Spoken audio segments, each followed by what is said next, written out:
Firefly's text-to-image feature allows you to create visuals simply by describing what you want. In this guide, I'll show you how to use this feature and get better results from your prompts. First, open Adobe Firefly and sign in to your Adobe account. From the Firefly workspace, open the text-to-image tool if it is available in your current interface. You'll find a prompt field where you can describe your idea. Start with the main subject and then add details about the environment, appearance, lighting, style, and mood. For example, you could type, a futuristic sports car driving through a neon city at night, cinematic lighting, realistic photography. Reflections on the wet road.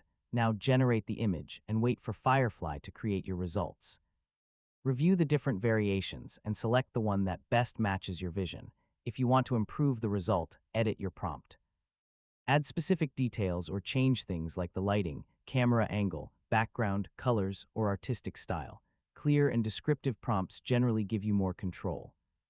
You can also explore Firefly's available settings to change the aspect ratio and other visual options. This is useful when creating images for social